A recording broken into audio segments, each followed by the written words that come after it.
The 5 hour workday changes behavior in other forms of a reduced work week, such as the 4 day work week.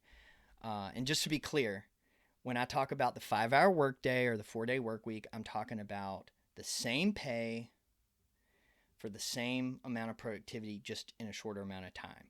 Okay, so I've talked about how it changes behavior, but I want to use this video to share the methodology behind how you can actually make that happen. How do you improve productivity and how do you eliminate and free up a lot of time, enough time to be able to work a 5 hour workday? So, a lot of this methodology has come about over the last 6.5 years of me personally working a 5 hour workday, and a lot of it's come through our company going through many, many iterations of making changes and optimizing our productivity at work. So, the imagery that I've kind of come up with that makes this easier to share with you is this productivity pyramid.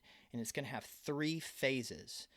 The first phase is eliminating the biggest time wasters first. So this is the bottom of the pyramid, think the largest chunk of time, because that's where you free up the most time, is through eliminating the biggest time wasters first.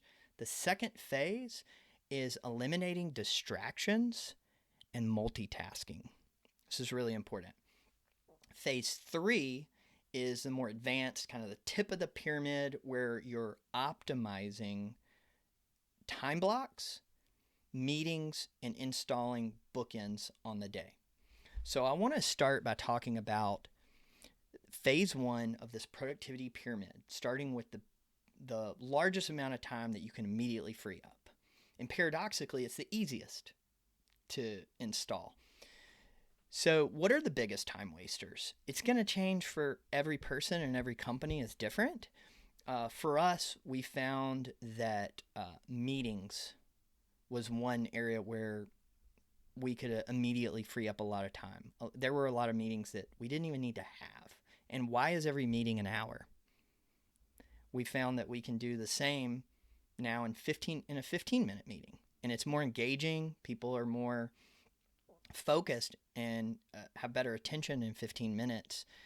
So we've completely retooled meetings. In fact, when I first got out of college, the first thing I did when I got my first job right out of college, I went to my uncle, who is a successful CFO for this large company, and I said, "What's the one piece of advice you can give me for my new career that I'm just starting?"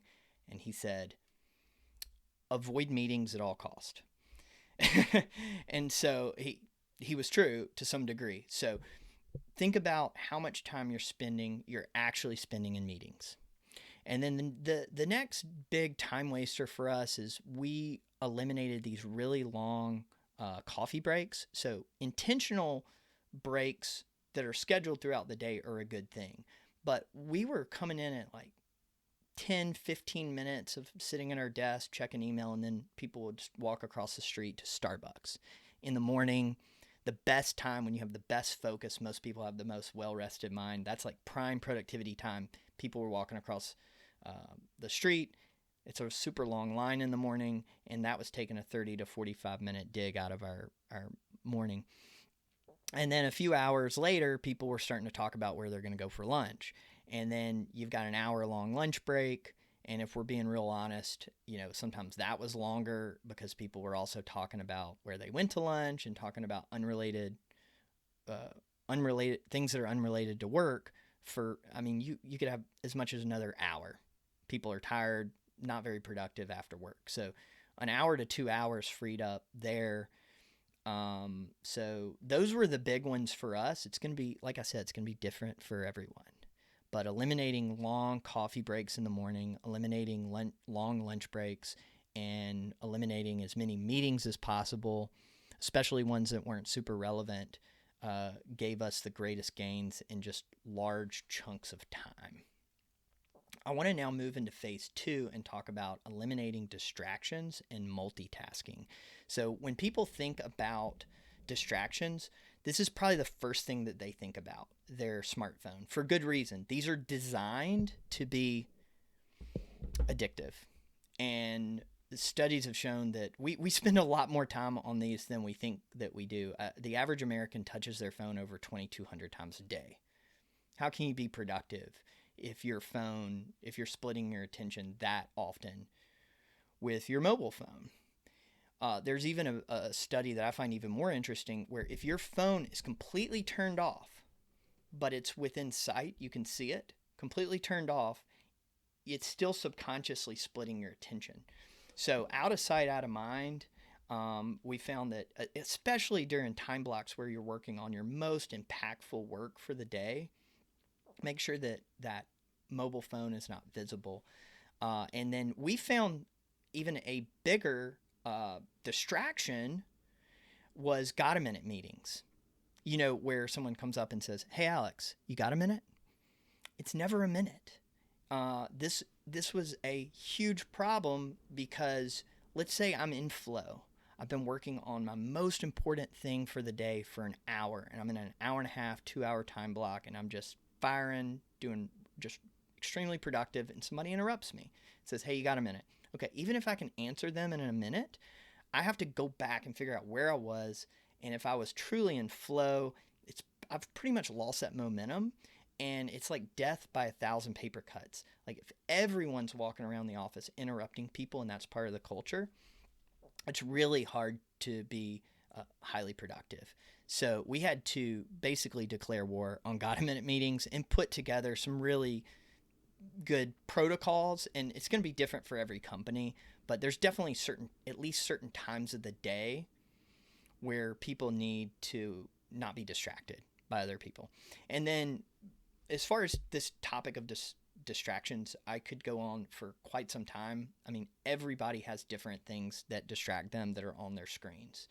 Things like social media, fantasy football, web shopping, whatever it is for you. You can kind of flesh this out by doing a time audit on yourself and think of let me just log all the things that are distracting me throughout my workday, and then go attack those things and kind of retool your day based off of what's actually distracting you. Next, I want to talk about multitasking. Multitasking is not actually doing lots of things at the same time. It's switching between different things. So we used to think, oh, I'm going to put multitasking on my resume because I can do a lot of things at once. Studies have found that you can't do lots of things well at once. You can do a lot of things poorly at once, or you can do one thing really well at a time. So I just wanted to introduce that idea that multitasking is really detrimental to productivity. In fact, there's a really good study that says that as much as 28% of the day in an average work environment is wasted in multitasking. That's a lot of time. So take a really good look at how often you're multitasking and try as much as possible to stay on one task at one time, which is going to lead me to the third phase, the very tip of the pyramid. I want to talk about optimizing time blocks, meetings, and installing bookends. And I first want to talk about time blocks because that is essentially the opposite of multitasking. If you think about it, it's monotasking. A time block or task batching. It's taking one thing and only working on that, taking a break, and then working on the next thing all in a batch. It's the opposite of multitasking. It's highly effective. I think it was Gary Keller said, time blocking is this century's greatest productivity tool. So if you're not using time blocking, just know you're not using the greatest productivity tool. And it's a very nuanced discussion that I get fired up about and I can talk about for a long time. But I want to stay on track and move to the next thing in phase 3, which is optimizing meetings. Also a very deep topic. There's books even on my shelf about optimizing meetings. There's hundreds of books written about how to optimize, dial in, have really efficient meetings. Shorter, really good agendas, objectives, making sure that you have the right people in those meetings at the right times. It's a big topic, but optimizing meetings is a huge part of the 5-hour workday or the shorter work week movement. People are looking heavily, really spending a lot of time optimizing meetings. And then lastly, I want to talk about installing bookends. And what I mean by that is making a very clear start and stop of your day. So you've got an AM bookend and you got a PM bookend. And we have a lot of control over the beginning and ends of our days, but in the middle, not so much. So I want to talk about just real quick this concept. When you start your day, when you have a clear start to your day, you can kind of review your day. You're looking at what's my game plan for the day? What do I want to accomplish today? And be real clear on that. Then you can go attack that with everything you've got. At the PM bookend, at the end of the day, you're making a very clear stop. This is the end of my day. Let me look at everything I accomplished for the day. Did I get everything done that I wanted to? What can I improve on? What did I learn? And there's a lot of nuances to that PM bookend. That really sets you up for a really good following day. So a really good day starts in the PM bookend, not the AM bookend. And then probably the single greatest concept that I take away from this bookend is shut down complete. It's a phrase coined by Cal Newport from Deep Work. So at the end of the day, once I've gone through that PM bookend and I'm literally shutting my computer down, I say shut down complete.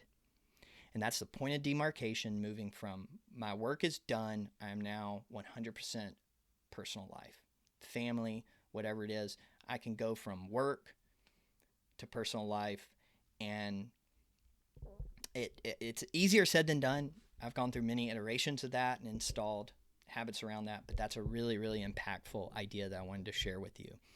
So that's all that I want to talk about in this video, but I hope that some of these ideas, I shared a lot of ideas with you. I hope some of these were helpful. And in future videos, I'm going to talk more about each of those topics and how you can, how they can help your company be more productive